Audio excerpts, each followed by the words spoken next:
I'm doing these 5 stories in honour really of all those involved in medicine in our island and indeed in the world at this moment. I had a very major choice. I've counted over 50 doctors buried in this churchyard, and this last one I want to choose because it's fairly old, and it also, we know a bit of the story of the person. It's quite a character, and we need to remember that everyone in their profession, we refer to them as doctors or nurses or care workers, but they're individuals with their own stories. And this is Robert Eckford. He died in 1865, and he died at 90, so he got to a good old age. And it says on the tomb, he was president of the Medical Board of Trade in Bombay. He was therefore in charge of the medicine in Bombay. And we know when he came to Jersey, why he came to Jersey. Because one of the questions people often ask is, why do these people, he was a Scotsman, lived in Edinburgh all his life, why do they come to Jersey? And he wrote out and said, I started out in Edinburgh when I retired from India, and it was so cold and horrible and wet, I'm going somewhere where it's sunny and lovely and beautiful and a safe climate. He said, I could not endure my native Scotland on account of the cold and east wind. So he came here to Jersey instead. He was a man who loved litigation. He set up very complex wills. He was quite a wealthy man.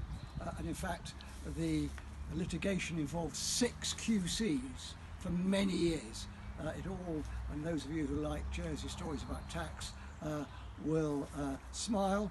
The whole validity of the will or otherwise depended on his domicile.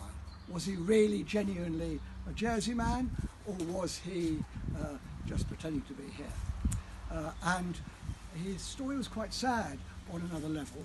He had 4 children in his life, and 3 of them died young. And when he came here to Jersey, he also had a house in South Servan, next to St Malo.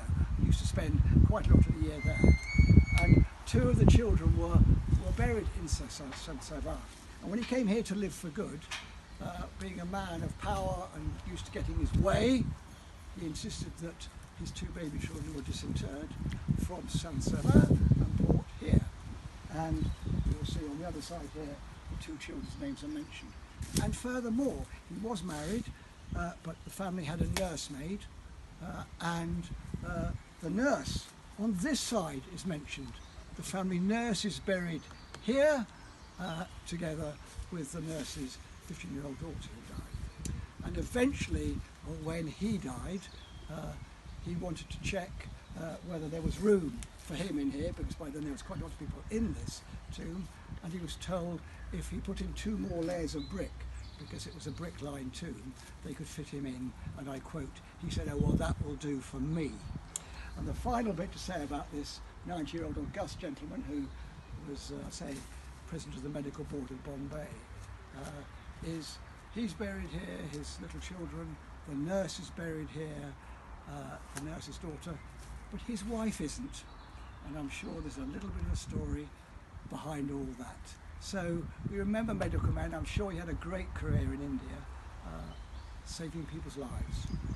But every individual profession is real individuals with their life story.